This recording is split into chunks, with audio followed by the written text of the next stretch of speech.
Graças, paz, irmãos e irmãs. Amém. Vamos abrir a palavra do Senhor em Êxodo capítulo 20, versículo 13. Êxodo 20, 13. Diz o texto sagrado, todos juntos: não matarás. Mais uma vez, todos: não matarás. Vamos orar. Pai, pedimos a tua bênção para pregarmos a tua santa palavra. Abre o nosso entendimento, a nossa compreensão, o nosso coração, para guardarmos essa palavra e não pecarmos contra o Senhor. Faz-nos compreender a altura, a profundidade, a largura desse mandamento, Senhor, que é tão importante para as nossas vidas espirituais, para o convívio na igreja, para o convívio social. Que a tua glória venha encher esse lugar, Senhor, com santo temor, para que possamos, ó Deus, não nos acostumar com a superficialidade desse mandamento, mas entendemos e vivermos na profundidade da tua palavra. Eu peço que o Senhor me encha com o Espírito Santo, para que eu possa pregar a tua palavra com fidelidade, com unção, com autoridade, com poder, e que essa palavra venha trazer vida, transformação, mudança e arrependimento naquilo que nós precisamos nos arrepender, dar-nos a consciência, a convicção. Ó Senhor Espírito Santo, és tu quem convence o homem do pecado, da justiça e do juízo. Opera isso através da pregação da tua palavra, pois nós pedimos em nome de Jesus. Amém. Amados, a semana passada nós começamos a estudar esse texto, este mandamento, sobre três aspectos, três perspectivas. Primeiro, o que é que o sexto mandamento proíbe? Segundo, o que nós vamos ver hoje é o que o sexto mandamento não proíbe. E, em último lugar, o sexto mandamento e a pessoa de Jesus. Quero lembrar rapidamente o que nós estudamos a semana passada. O que é que o sexto mandamento proíbe? O sexto mandamento proíbe o assassinato, tirar a vida do próximo, de uma forma direta ou indireta. Direta como Caim, indireta como Davi. A segunda ordem, a segunda coisa que esse mandamento proíbe é o suicídio e a eutanásia, porque o suicídio é matar a si mesmo, e matar a si mesmo é um assassinato. Agostinho, escrevendo na Cidade de Deus, ele diz: quem portanto se mata é um homicida de si mesmo, e tanto mais culpável por ser cúmplice do seu próprio crime. Já o pastor batista John MacArthur, ele diz que esse assunto é muito sério, sensível, e nós precisamos entender que não podemos julgar ninguém, e que temos que compreender que existem situações que o indivíduo pode perder a racionalidade e, num ato de loucura, cometer o homicídio, cometer o crime contra si mesmo. E para isso a gente precisa ter sensibilidade, não somente de compreender o ato em si, mas todo o processo que as pessoas estão vivendo. Em qualquer sinalização que alguém venha dar do desejo de tirar a vida, nós precisamos primeiro orar e intervir com toda a sabedoria, para que aquele que está no processo de angústia, de dor, de sofrimento, abra mão desse pensamento e não desista de viver, e viver para a glória de Deus. A terceira coisa que esse mandamento proíbe é o homicídio por negligência. E dentre alguns exemplos que a própria Bíblia dá, eu gostaria de trazer um mais contemporâneo, é a questão de dirigir embriagado. E no ato de dirigir embriagado, o indivíduo chega a atropelar e matar alguém. Aos olhos de Deus, isso é quebra do sexto mandamento. Aos olhos de Deus, isso é um assassinato. Mas uma outra coisa que esse mandamento proíbe, queridos, é o aborto. João Calvino, ele diz que o feto no ventre da mãe já é um ser humano. E aqui nós podemos complementar, desde o ato da concepção. O Senhor nos assistiu, nos viu ainda em substância informe. No ato da concepção, aquilo ali já é um ser humano, já é uma vida, e abortar nessa condição é um crime, é um assassinato.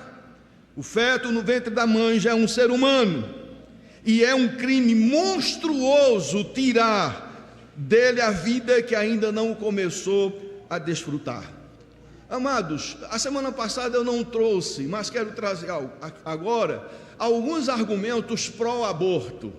Um deles é o direito à autonomia da mulher.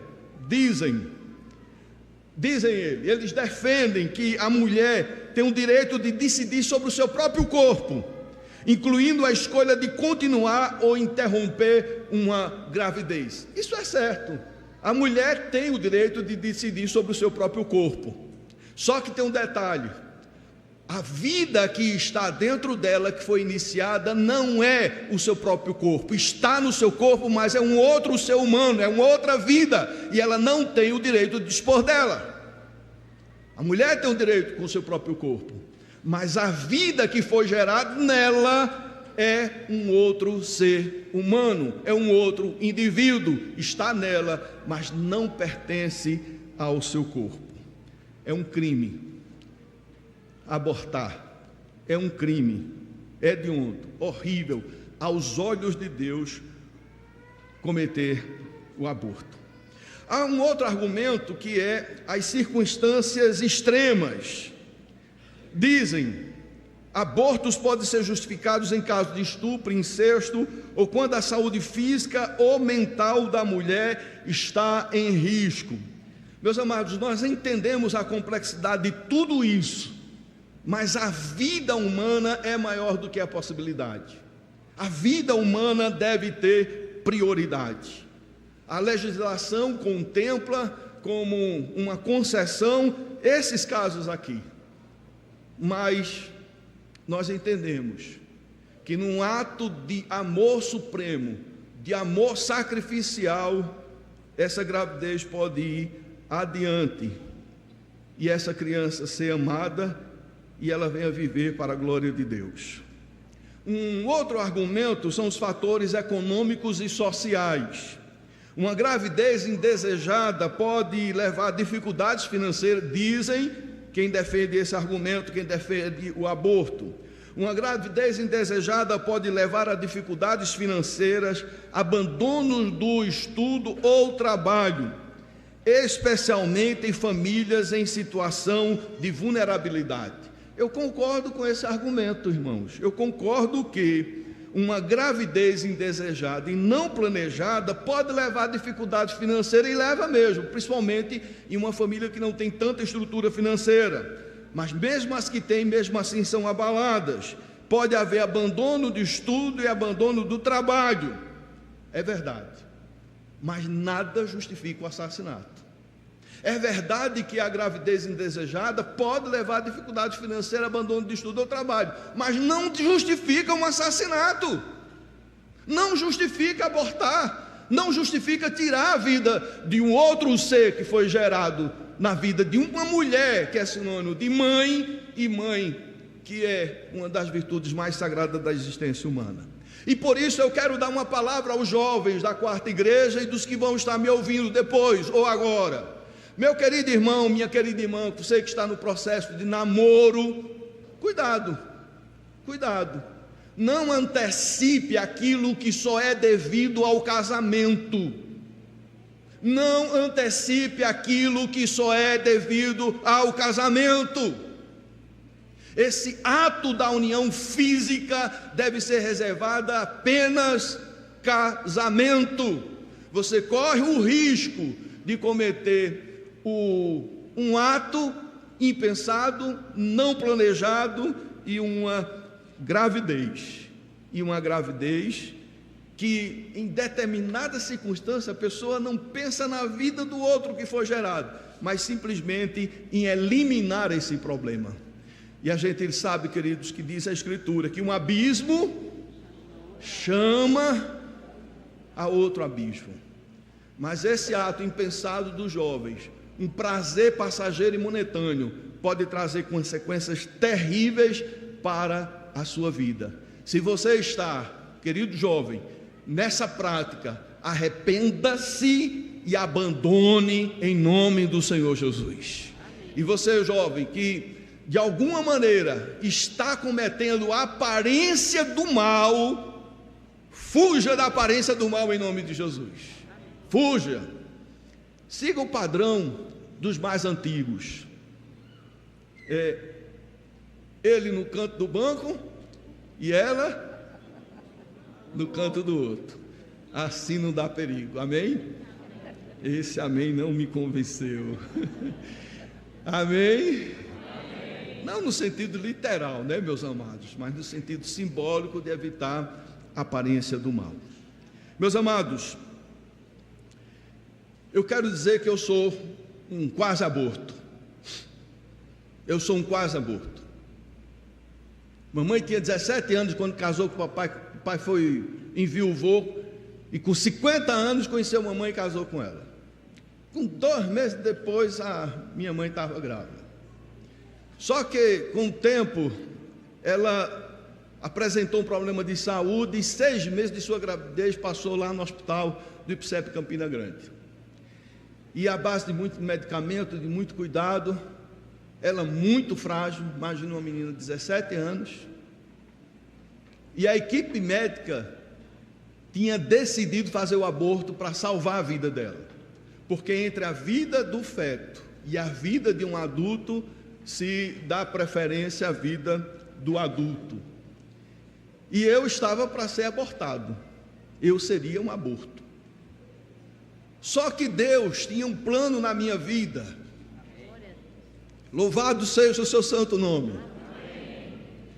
E hoje, pela graça de Deus, estou aqui a testemunhar de que a vida é o bem supremo. Não podemos usurpar a soberania de Deus.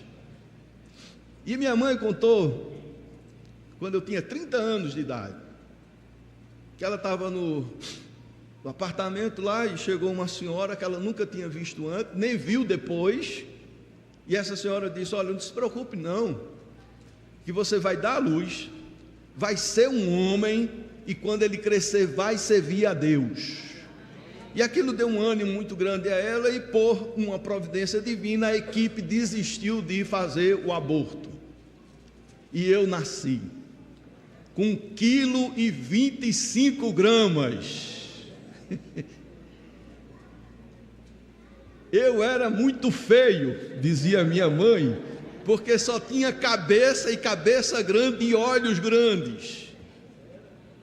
E para me esquentar, me colocava numa caixa de sapato, com a luzinha acesa para me esquentar, que nem um pinto. O pessoal faz muito isso hoje. E ainda nasci com uma mancha no pulmão, e de 15 em 15 dias tinha que fazer raio-x, e a equipe médica disse que provavelmente ela não poderia gerar filhos. Provavelmente. Casei com uma mulher que também provavelmente não podia ter filhos. Hoje, com 2 meses, já o primeiro deu sinal. E teve gente que fez conta para ver se eu não antecipei a lua de mel.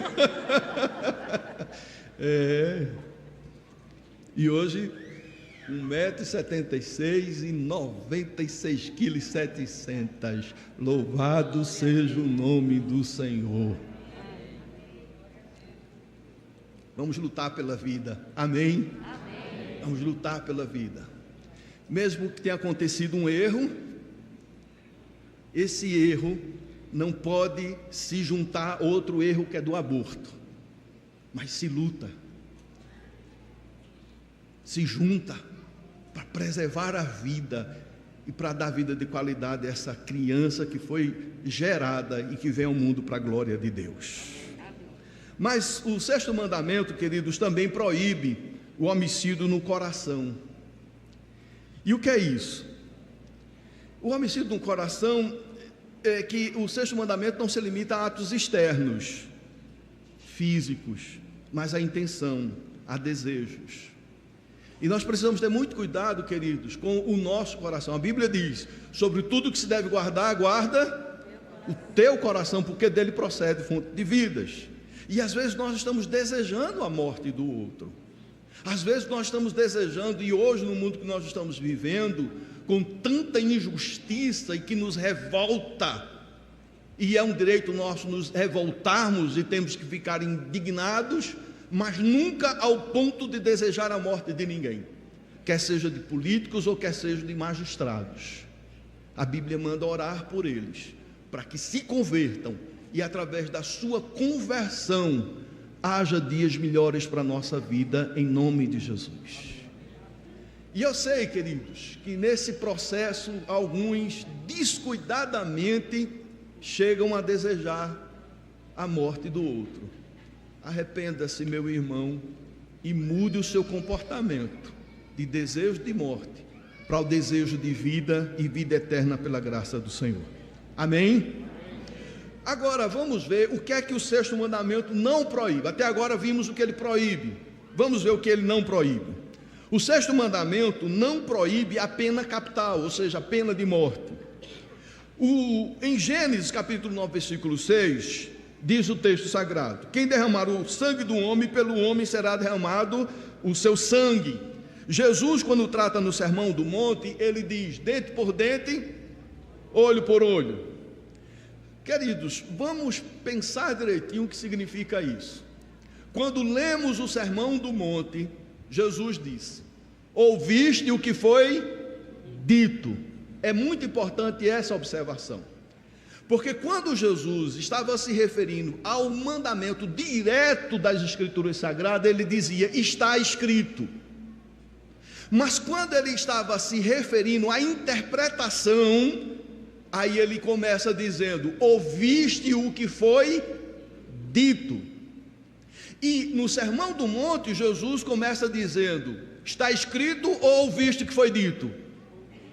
Ouviste o que foi dito. Então Jesus vai combater não o mandamento, mas a interpretação que se dava ao mandamento.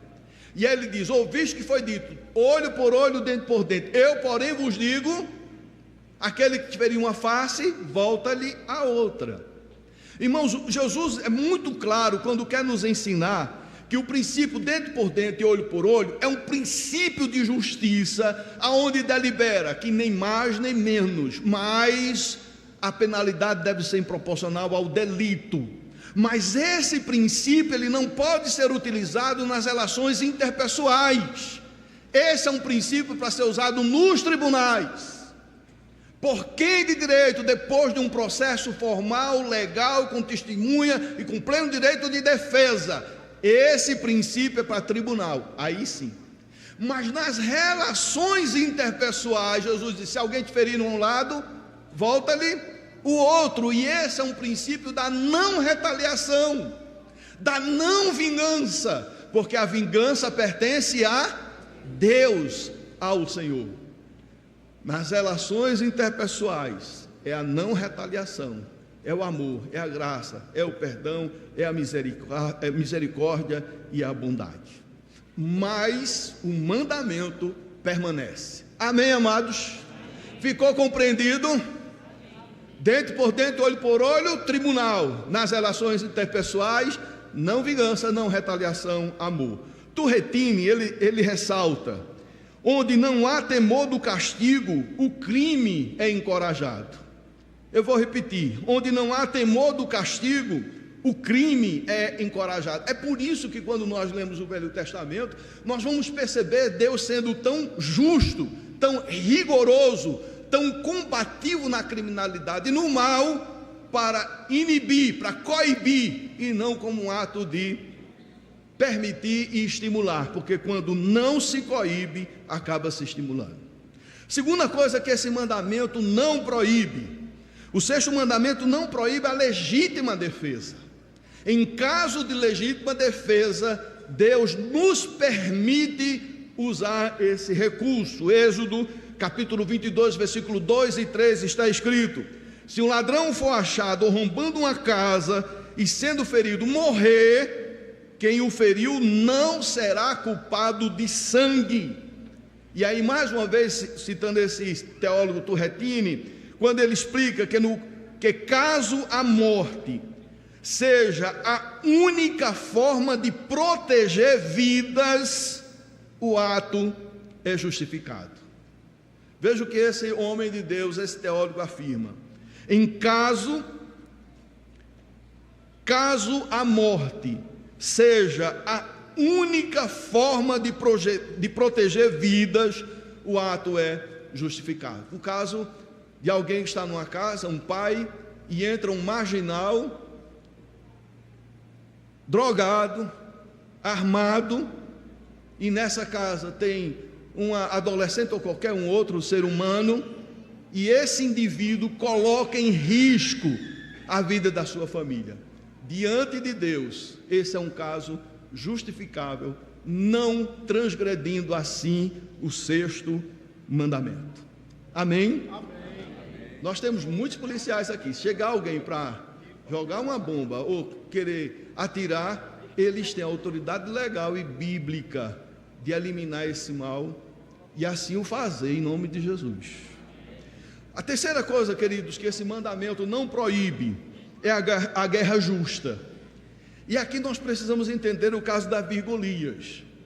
Parece ser cruel quando nós lemos o final da história, quando Davi enfrenta Golias e o derriba com uma pedra, e depois pega a espada do soldado e tira a cabeça dele, levanta, ergue como troféu, e o povo de Israel celebra. Parece um ato cruel, violento, mas nesse caso não é um assassinato.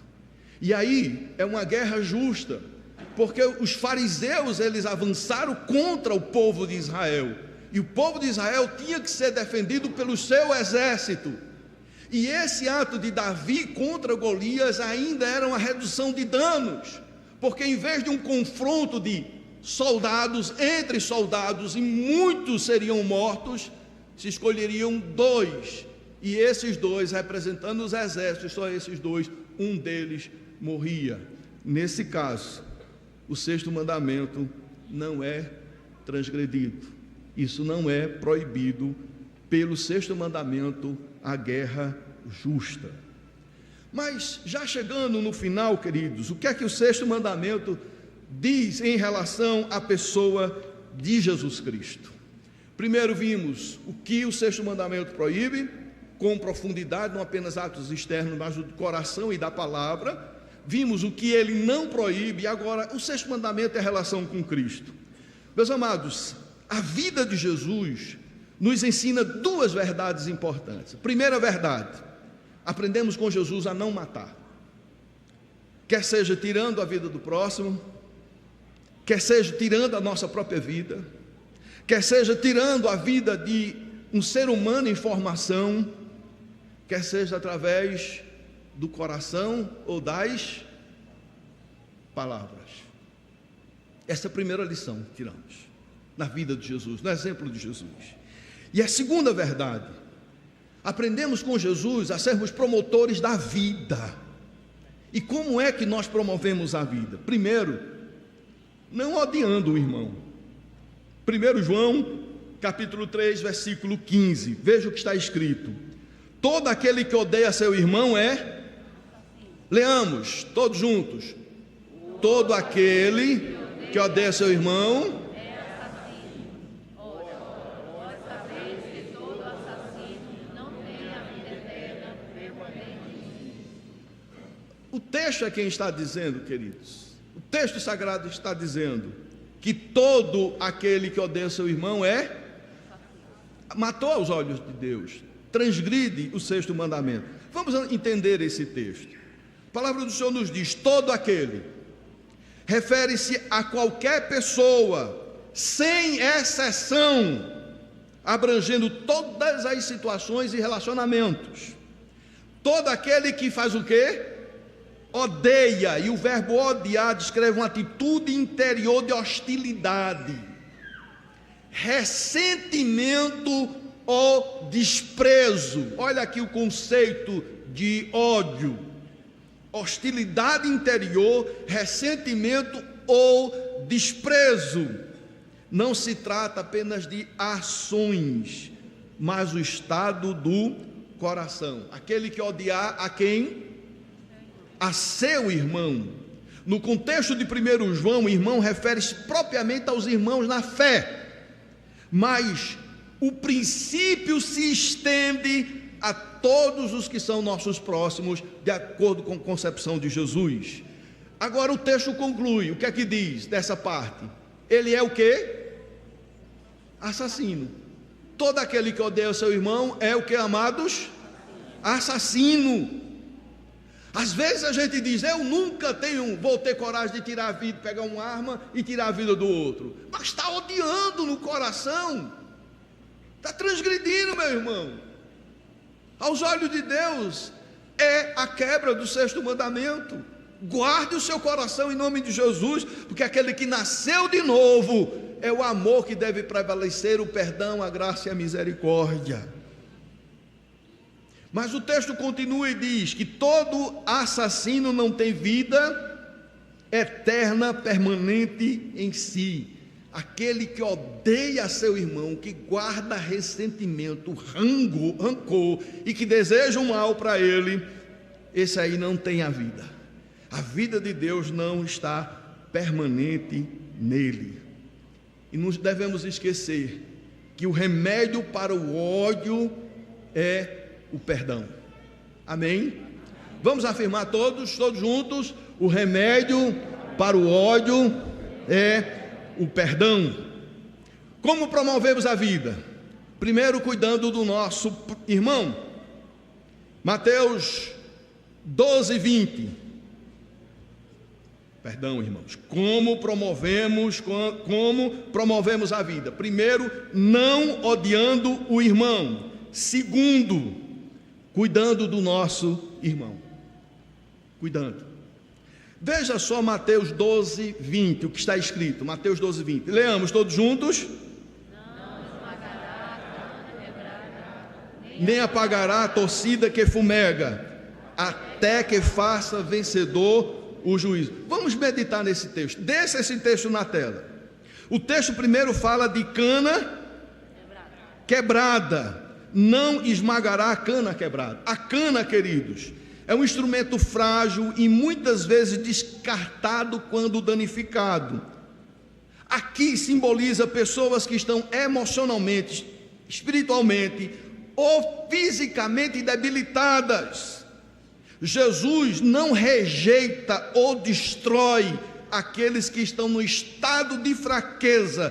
Pelo contrário, ele restaura e fortalece. E é isso que deve prevalecer no nosso coração quando vemos o irmão fraco, o irmão abatido, o irmão cabaleante.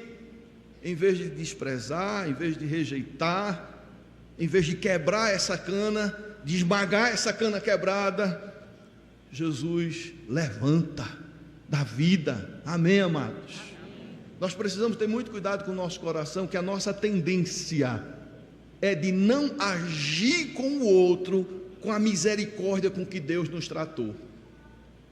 Nós temos a tendência, queridos, e essa é grave, de pecarmos, errarmos, de cairmos, buscarmos a misericórdia de Deus, clamarmos pela misericórdia de Deus e Deus nos acolher, nos levantar, nos perdoar, nos erguer.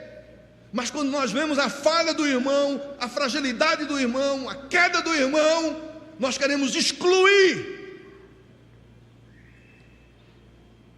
Nós não queremos que essa pessoa esteja no nosso meio. E não usamos a mesma misericórdia que Deus usou para conosco. Seguir o exemplo de Jesus, queridos, é cuidar do outro, é cuidar do nosso irmão, é cuidar do nosso próximo. Mas o texto continua e diz que ele não esmagará a cana quebrada, nem apagará a torcida que fumega.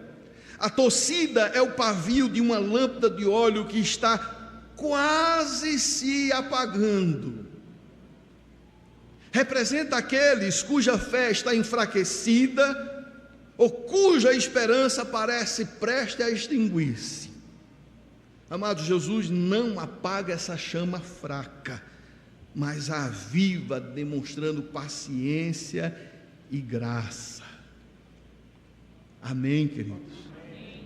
O Senhor Jesus nos convida a agir dessa forma, para aquele que está quase se apagando. O Senhor quer que você reavive a fé dele em nome do Senhor Jesus.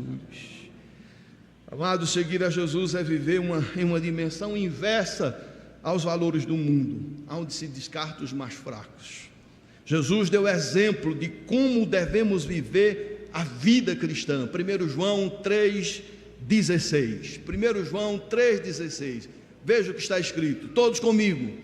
Nisto conhecemos o amor que Cristo deu a sua vida por nós e devemos dar nossa vida. Vamos ler mais uma vez, queridos, porque é isso que está escrito.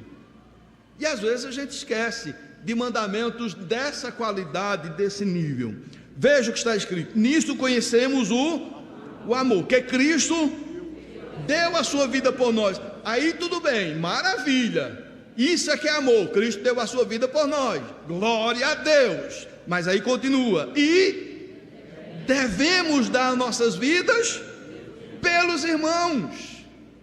Jesus deu a sua vida por nós. Amém. Glória a Deus. Agora, dar a vida pelo irmão, aí é complicado. Irmãos, além de não matar, Jesus nos ensina a dar a nossa vida, a entregar a nossa vida. Aplicando, quero chamar aqui para o louvor. Considerando que é possível matar, tanto com o coração quanto com as palavras, cuide dos desejos do seu coração e das suas palavras, porque da sua boca procede vida ou morte, da sua boca procede bênção ou maldição. Considerando que o 6º mandamento nos chama a seguir o exemplo de Cristo, somos convidados a amar como Ele nos amou e assim mesmo se entregou por nós. E eu quero lhe convidar a abrir a palavra de Deus no Salmo 139, Salmo 139, versículos 23 e 24. Veja o que está escrito. Amados, a semana passada nós começamos dizendo: não escuta esse sermão pensando no outro, não escuta esse sermão para o outro, escute esse sermão com o coração aberto para que Deus fale ao seu coração, ao seu coração. E é por isso que eu quero lhe convidar a ler e fazer desse texto a sua oração. Todos juntos? Sonda-me, ó Deus, e conhece o meu coração. Prova-me e conhece os meus pensamentos. Vê se há em mim algum caminho mau e guia-me pelo caminho eterno. Meu querido irmão, minha querida irmã, se você tem usado a palavra para machucar, para ferir, para humilhar, para colocar o outro para baixo, para tratá-lo com desdém, arrependa-se em nome de Jesus e mude de comportamento. Que a sua palavra seja a palavra de bênção, de edificação e de elevação. Amém? Amém.